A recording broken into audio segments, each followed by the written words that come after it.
ایک شخص نے عرض کی یا رسول اللہ صلی اللہ علیہ وسلم، دنیا مجھ سے منہ پھیر گئی، رزق تنگ ہو گیا۔ آپ علیہ السلام نے فرمایا تم فرشتوں کی تسبیح پڑھا کرو، اس کی برکت سے رزق بڑھتا ہے، اور وہ تسبیح یہ ہے کہ صبح کی نماز سے پہلے یا بعد 100 دفعہ سبحان اللہ و بحمدہ، سبحان اللہ العظیم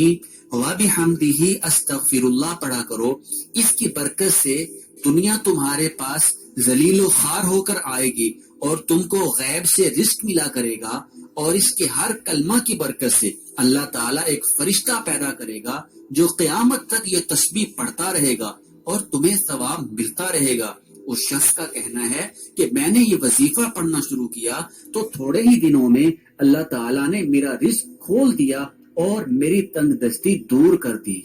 پریشانی کے وقت کی دعا۔ رسول اللہ صلی اللہ علیہ وآلہ وسلم حالت پریشانی میں یہ دعا کیا کرتے تھے، لا الہ الا اللہ العظیم الحلیم، لا الہ الا اللہ رب العرش العظیم،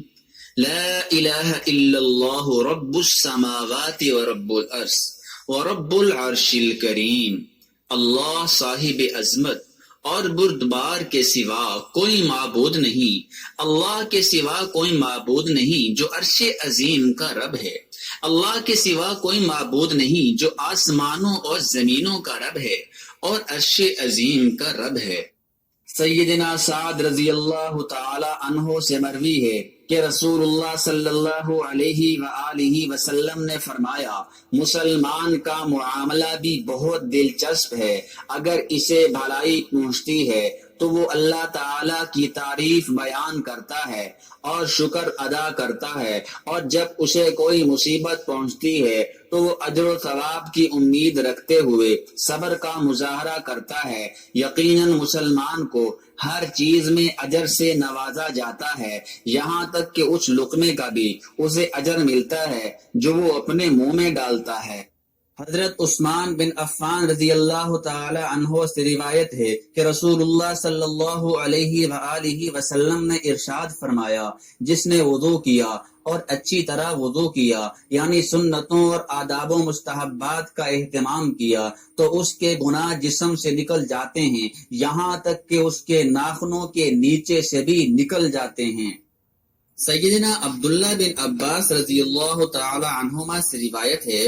رسول اللہ صلی اللہ علیہ وآلہ وسلم نے فرمایا، لا عدوہ ولا طیرۃ ولا حامۃ ولا سفر، چھوت کی کوئی حقیقت نہیں، بدشگونی کی کوئی حقیقت نہیں، کھوپڑی کے الو کی کوئی حقیقت نہیں، اور سفر کی کوئی حقیقت نہیں۔ سیدنا ابن مسعود رضی اللہ تعالیٰ عنہ رسول اللہ صلی اللہ علیہ وآلہ وسلم کی خدمت میں حاضر ہوئے تو آپ صلی اللہ علیہ وآلہ وسلم کو بخار تھا۔ انہوں نے اپنا ہاتھ آپ پر رکھا اور عرض کیا، اے اللہ کے رسول، آپ کو تو بہت ہی سخت بخار ہے۔ تو رسول اللہ صلی اللہ علیہ وآلہ وسلم نے فرمایا، مجھے تم میں سے 2 آدمیوں کے برابر بخار ہوتا ہے۔ میں نے عرض کیا، یہ اس لیے ہے کیونکہ آپ کو اجر بھی دوہرا ملتا ہے۔ تو رسول اللہ صلی اللہ علیہ وآلہ وسلم نے فرمایا، جس بھی کسی مسلمان کو کوئی مصیبت پہنچتی ہے یا اس سے بھی چھوٹی تکلیف آتی ہے تو اللہ تعالیٰ اس کے گناہوں کو اس طرح جھاڑ دیتا ہے جس طرح درخت اپنے پتے جھاڑتا۔